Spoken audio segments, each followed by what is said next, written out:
She accused him of harassment. She had witnesses. She had emails. She had everything she needed to destroy his career. For 3 months, he was the bad guy. Everyone believed her. His reputation was destroyed. His job was gone. His life was over.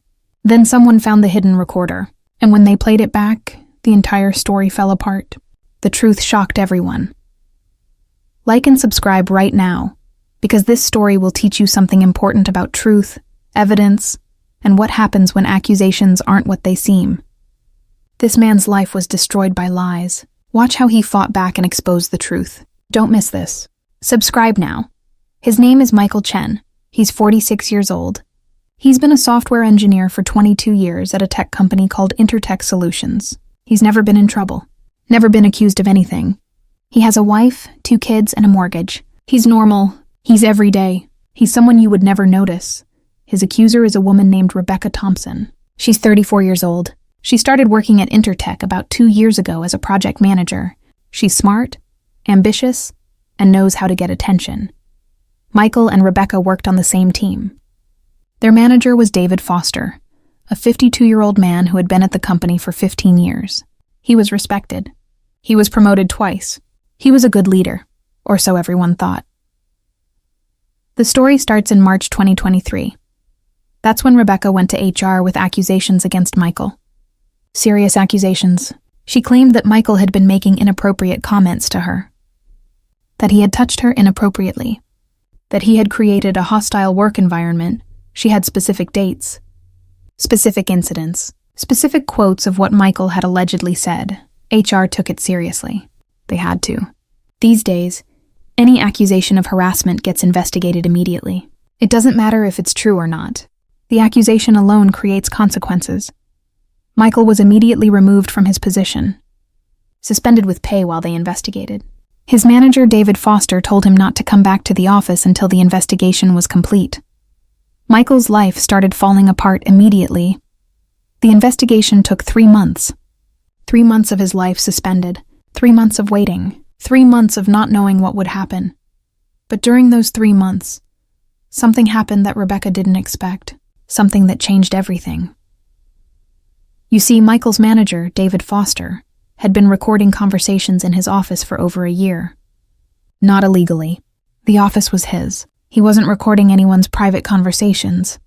He was just keeping recordings of all meetings that happened in his office, for protection, for documentation. When the HR investigation started, David realized something. He realized that Rebecca's accusations didn't match the dates she was claiming. He realized that Rebecca had been twisting conversations, taking things out of context, lying about what happened. David felt guilty. He had supervised this team. He had let this happen, and he had recorded everything. So David went to HR himself. He brought the recordings. When HR listened to the first recording, they were shocked, completely shocked. The recording was from February 2023, just 1 month before Rebecca made her accusations. It was a conversation between Michael, Rebecca, and David in David's office about project management. Here's what they heard. Michael was discussing a technical problem. He was professional. He was discussing code and timelines. Nothing inappropriate. Nothing even close to inappropriate. But then Rebecca said something. She said, "Michael, you know I've been thinking about trying to move to a different project. Away from your team." Michael replied, "Oh, why? Is there a problem?" Rebecca answered, "No, actually. I just think I'd like a change. But actually, you know what? If I stay on this team and make some complaints about you to HR, I could probably get your job. David Foster is moving to a different department anyway. If you're gone, I could get promoted to lead this team." The recording continued. Rebecca was talking about her plan. She was explaining how she would make accusations against Michael, how she would frame him, how she would use the accusation to get his position. And the most shocking part? David had been advising her against it. He had been saying, "Rebecca, that's not a good idea. Don't do this. Michael hasn't done anything wrong." But Rebecca had decided to do it anyway, because she wanted the promotion more than she cared about the truth. HR listened to more recordings, multiple recordings, different conversations, same pattern. Rebecca was planning her accusations. Rebecca was strategizing. Rebecca was discussing how she would gather false witnesses. Then HR found something even worse.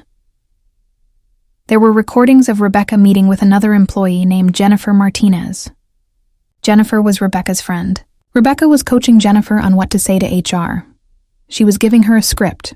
She was paying Jennifer $500 to lie and say that she had witnessed Michael behaving inappropriately.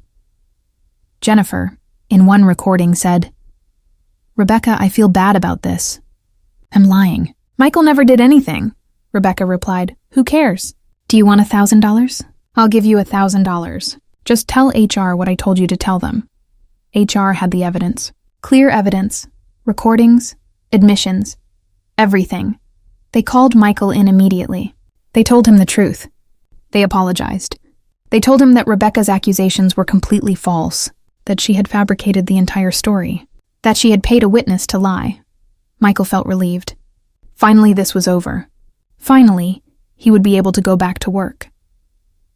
But then HR told him something else. Rebecca had already spoken to a reporter. She had already gone public with her accusations.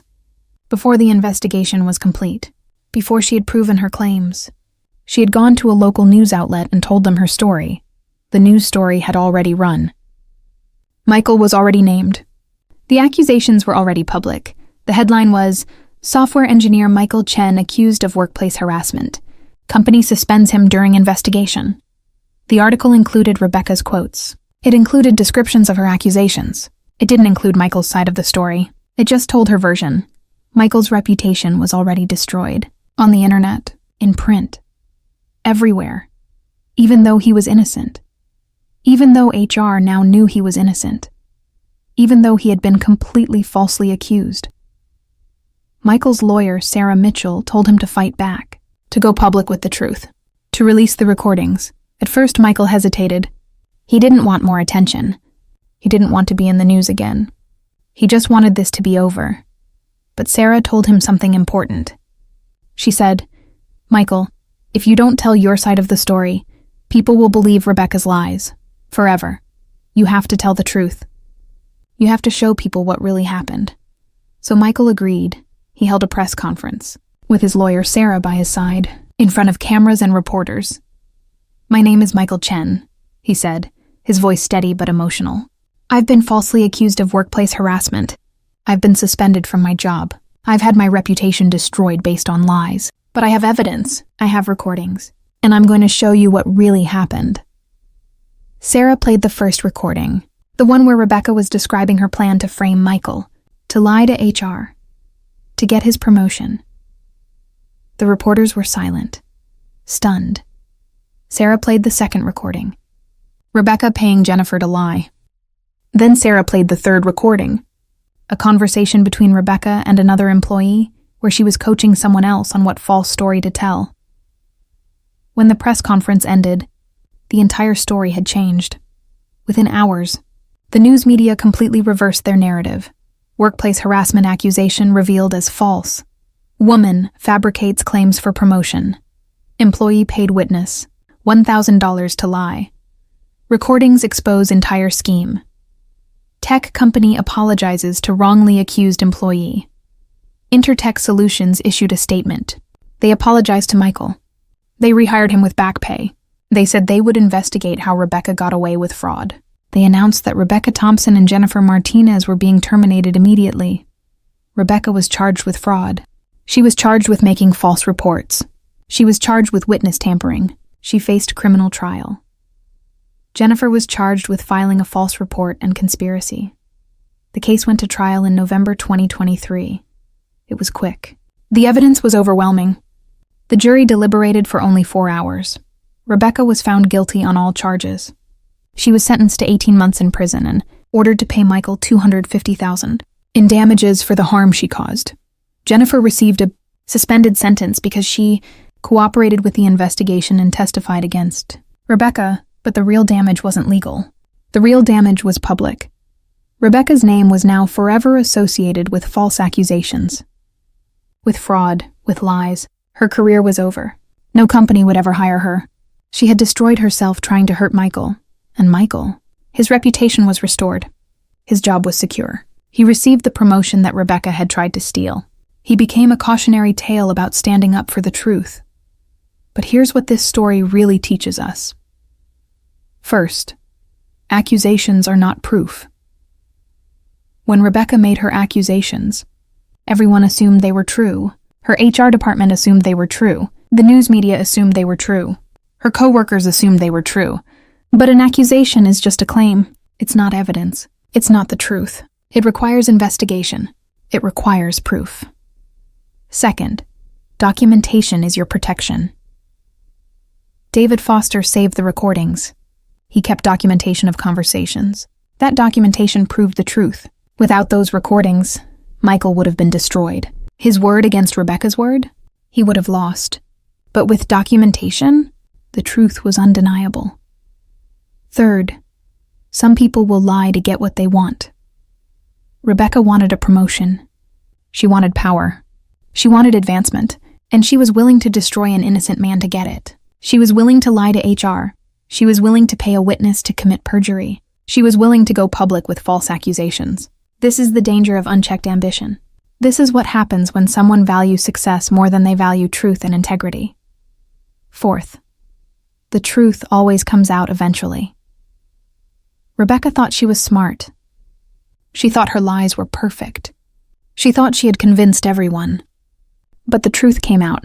The recordings came out. Her own words proved her guilt. No matter how carefully someone constructs a lie, eventually, the truth emerges. Fifth, innocent people must fight back. Michael could have accepted his punishment. He could have taken the settlement and moved on quietly. But he didn't. He fought back. He told his story. He released the evidence. And in doing so, he not only saved his own career, he also warned other companies about false accusations. His fight mattered to Rebecca Thompson. I hope you're sitting in prison right now understanding what you did. I hope you understand that your lies hurt not just Michael, but everyone who has been genuinely harassed. Your false accusations make it harder for real victims to be believed. You made it harder for real victims to get justice. To Michael Chen, thank you for fighting. Thank you for not accepting the lies. Thank you for having the courage to tell the truth publicly. You showed people that sometimes the accused are actually the victims. To everyone watching this, remember that accusations require proof. Remember that documentation is your protection. Remember that liars will eventually be caught. And remember that the truth eventually always wins. This is why we have a legal system. This is why we have investigations. This is why we can't just believe one side of a story and destroy someone's life based on a claim. We have to demand evidence. We have to demand truth. We have to demand justice based on facts, not feelings. If this story bothered you, if you're angry about what Rebecca did, like this video right now. Subscribe to the channel because I share stories about truth winning over lies. Share this video with someone you know, because people need to understand that false accusations destroy lives, and sometimes the person you think is guilty is actually innocent. Hit that subscribe button now, and I'll see you in the next video.